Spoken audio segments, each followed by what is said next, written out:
तो परमात्मा हमें याद दिलाते हैं कि काल ने तो अज्ञान भरवा रखा पूरे विश्व में। अब इस काल के बाड़े को कैसे तोड़ा जाएगा?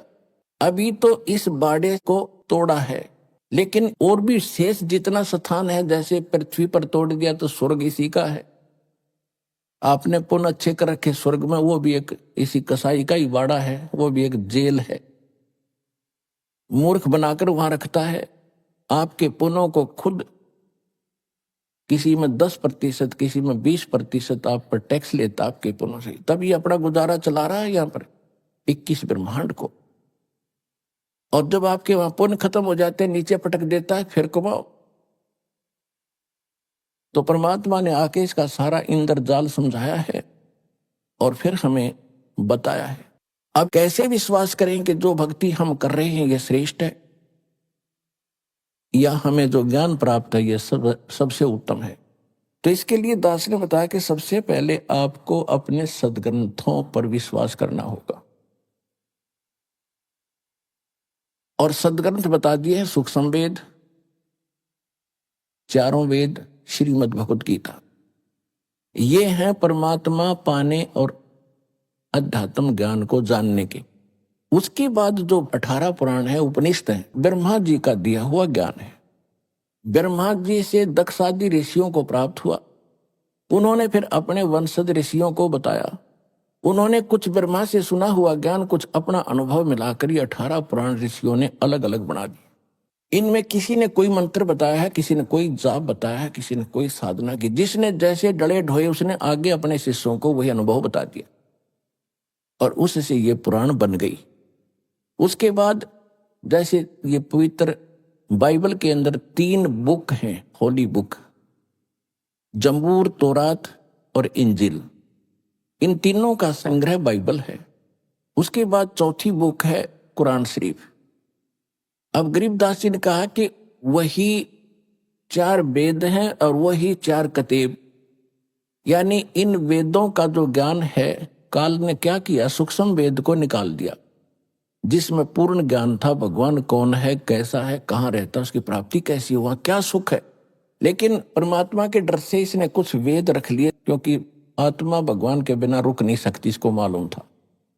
तो इसको मूर्ख बनाने के लिए इनकम्प्लीट नॉलेज दे दिया 4 वेदों का, और उसी का सारांश फिर सूक्ष्म बना करके श्रीमद् भगवत गीता इसी ने खुद बोल दिया। कुछ वेदों का ज्ञान, कुछ युद्ध कराने के लिए इसने अपनी बकवाद भी इसमें साथ में भर दी श्रीमद् भगवत गीता में। जो वो 4 किताबें हैं, उसमें उस काल ने वो ज्ञान नहीं दिया, क्योंकि वो पहले दे चुका है जो उसने बोलना था श्रीमद् भगवत गीता में, 4 वेदों में। उसके बाद उसने अक्षेत्र वाइज जैसा भी उनको सेटिंग करनी थी उसी तरह की ज्ञान दे दिया कि ये पड़े रहें और यहां दो, कुछ भी खाओ पियो, कुछ भी करो, अपने कर्म फोड़ो। ना वेदों में कहीं मांस खाने का, ना श्रीमद् भगवत गीता में मांस खाने का प्रावधान है, किसी भी विकार का प्रावधान नहीं है। रही बात अन्य पुराण या कुरान या बाइबल में, जहां तक उस परमात्मा का दिया हुआ ज्ञान है वो तो बिल्कुल स्वच्छ है। जैसे पवित्र बाइबल में उत्पत्ति ग्रंथ में सबसे पहले लिखा है कि परमात्मा जो पूर्ण है उसने 6 दिन में सृष्टि रची, और उसने मनुष्यों के लिए, पशु पक्षियों के लिए, जितने भी प्राणी हैं उनके लिए खाने का विधान बता दिया कि मनुष्यों के लिए तो फलदार और बीजदार पौधे, और पशु पक्षी और जलचरों के लिए घास फूस खाओ, नथिंग एल्स। तो वो परमात्मा तो 7 दिन में सृष्टि रच के, पृथ्वी आदि बना के और जीवों की उत्पत्ति करके वो तो 7वें दिन तख्त पर जा बैठे। उसके बाद इस काल भगवान ने बागडोर संभाल ली। इसने अपने 3 पुत्रों ब्रह्मा विष्णु महेश के द्वारा प्रेत की तरह प्रवेश करके स्वयं भी उनमें बोलने लग गया।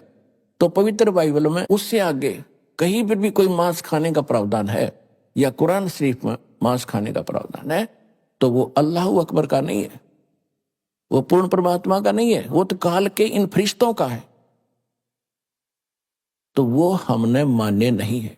तो इसी प्रकार जो मूल ग्रंथ हैं परमात्मा पाने के, वो 4 वेद और श्रीमद् भगवत गीता, और नहीं है। या तो परमात्मा वाला सूक्ष्म वेद तो वो तो अलग ही है, लेकिन जो आप जिस पर विश्वास अधिक करते हो उनमें से ये है वो ग्रंथ। और इनमें कौन से मंत्र हैं परमात्मा पाने के? ओनली ओम मंत्र है चारों वेदों में और श्रीमद् भगवत गीता। उसके साथ साथ उन्होंने एक ऑप्शन भी छोड़ा है गीता ज्ञान दाता ने कि कंप्लीट स्पिरिचुअल नॉलेज परमात्मा स्वयं आकर बोलता है अपने मुख कमल से, श्रीमद् भगवत गीता अध्याय नंबर 4 के श्लोक नंबर 32 में।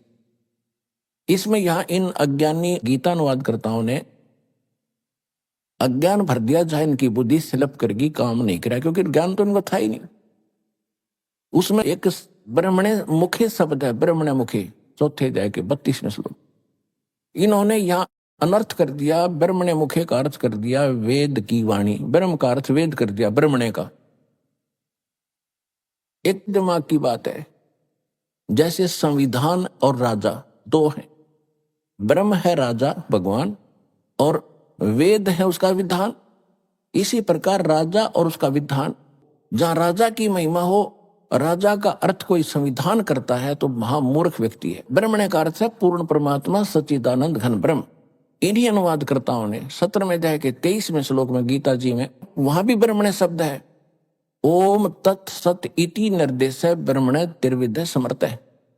ब्रह्मणे वहां इन्होंने ठीक अनुवाद किया, सच्चिदानंद घन ब्रह्म यानी परम अक्षर ब्रह्म परमात्मा को पाने का इस 3 मंत्र के जाप का निर्देश है। निर्देश माने नथिंग एल्स, इसके अतिरिक्त कोई मंत्र नहीं उस परमात्मा के पाने का। ओम तो ब्रह्म का, श्रीमद् भगवत गीता अध्याय नंबर 15 के श्लोक नंबर 16-17 में 3 पुरुष हैं। पुरुष माने प्रभु, एक सरपुरुष उसको सरब्रह्म कहो, 21 ब्रह्मांड का स्वामी है, और दूसरा अक्षर पुरुष अक्षर ब्रह्म कहो उसको, वो 7 संग ब्रह्मांड का स्वामी है। और इन दोनों के लोकों में जितने इनके अंतर्गत प्राणी हैं, और ये स्वयं भी नाशवान है, लेकिन जीवात्मा किसी की नहीं मरती, हो तो विषय अलग है। 15वें अध्याय के 17वें श्लोक में तुरंत कहा है कि उत्तम पुरुष है तू अन्य परमात्मा इति उदारते। पुणात्माओं, ये है सूक्ष्म वेद और ये है गीता का ज्ञान।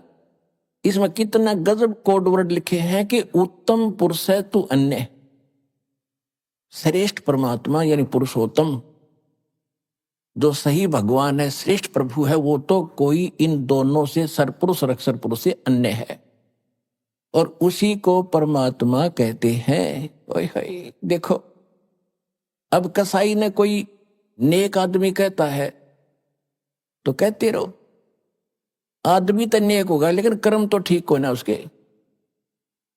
तो यहां बताया परमात्मा का अर्थ है वो परम शक्ति जो सबसे परम श्रेष्ठ है, और जो केवल सुख देता है, दुख नहीं देता। वो मारता नहीं, पैदा जरूर करता है, वो मारता नहीं। उसको परमात्मा कहा जाता है। और इस कसाई को, इस काल को परमात्मा कह रहे हैं। किसी का बेटा मारा, किसी की बेटी मारी, किसी का कुछ मारा, किसी की टांग टूट गई, किसी कैंसर हो रही, हाहाकार मात मचारे, बुच्चड़ खाना, ये पूरा है कोई जीव सुखी? चाहे कितना अपना चिकना चौपड़ा दिखता, चाहे पूरी पृथ्वी का राष्ट्रपति हो, अंदर से खोखले हैं सभी बिना भक्ति के। तो परमात्मा ने हमें दृढ़ करना चाहा है कि तुम किस लोक में पड़े हो।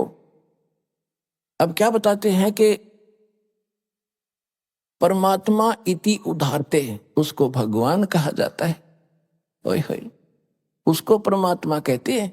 यह लोक धर्म अविश्य विभर्ति अवेश्वर है, जो तीनों लोकों में प्रवेश करके सबका धारण पोषण करता, वास्तव में वो है अविनाशी परमात्मा। अब यहाँ कुछ भले आदमी जो हठ धर्मी है, जो छोटी मोटी कोई संस्था चला रहे हैं या कोई गुरु पद प्राप्त हैं, वो क्या मूर्ख बनाते हैं अपने शिष्यों को कि रामपाल 15वें अध्याय के 18वें अध्याय का जिक्र क्यों नहीं करता। उसमें ये गीता ज्ञान दाता कहता कि मैं पुरुषोत्तम हूं। उनकी अकल पर पत्थर तो पड़े हुए हैं पहले से ही। वो चाहते हैं कि शिक्षित लोगों को भी मूर्ख बनाए, लेकिन अब वो समय जा लिया है, अब मूर्ख नहीं बनेंगे हम। अब सुनो 15वें अध्याय के 18वें श्लोक में क्या कहा है। अब जो उसने बताना था वो बता दिया कि श्रेष्ठ परमात्मा पुरुषोत्तम तो कोई और है। 18वें अध्याय के 62वें श्लोक में भी कहता कि अर्जुन तू सर्वभाव से उस परमेश्वर की शरण में जा, उसी की कृपा से तू परम शांति को और सनातन परम धाम को प्राप्त होगा।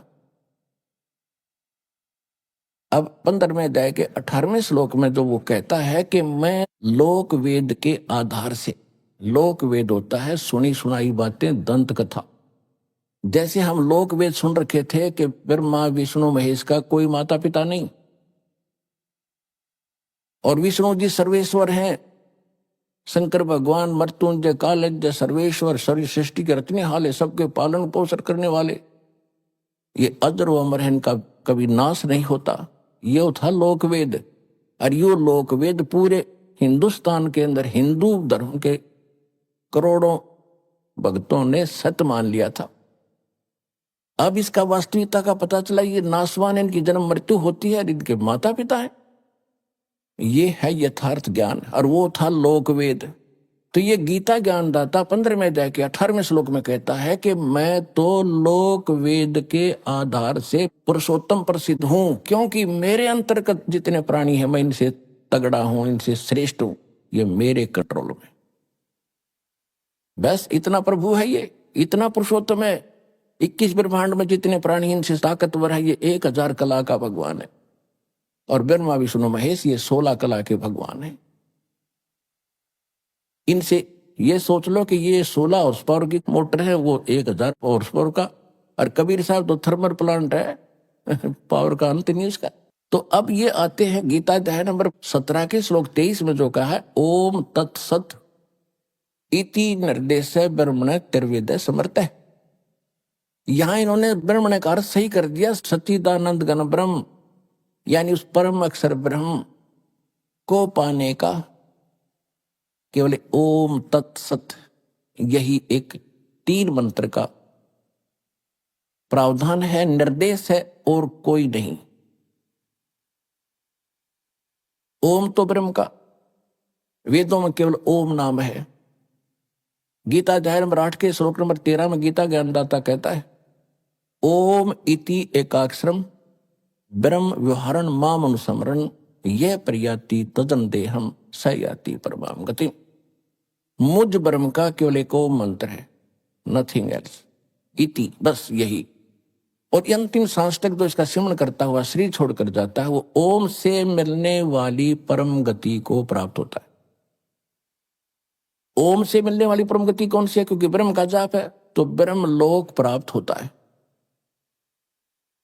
गीता अध्याय नंबर 8 के श्लोक नंबर 16 में यह भी स्पष्ट कर दिया है कि ब्रह्मलोक में गए हुए प्राणी भी पुनरावृत्ति में हैं, उनकी जन्म मृत्यु कभी समाप्त नहीं होती। और ये गीता ज्ञानदाता स्वयं भी कहता है दूसरे अध्याय के 12वें श्लोक में, और चौथे अध्याय के 5 और 9 श्लोक में, और 10वें अध्याय के 2 श्लोक में कि अर्जुन तेरे और मेरे बहुत जन्म हो चुके हैं, तू नहीं जानता, मैं जानता हूं। मेरी उत्पत्ति को ये देवता भी नहीं जानते, क्योंकि ब्रह्मा विष्णु महेश भी इसी से जन्मे हैं। तो पिता की डेट ऑफ बर्थ बच्चे नहीं जानते, दादा बताया करें। तो दादाजी ने आकर बता दिया कबीर भगवान ने कि ब्रह्मा विष्णु महेश के माता पिता ये ज्योत रूपी निरंजन और दुर्गा है। इनका कैसे जन्म हुआ, कब हुआ, उन्हें सारी डेट बता रखी, हुई स्थान बता रखी।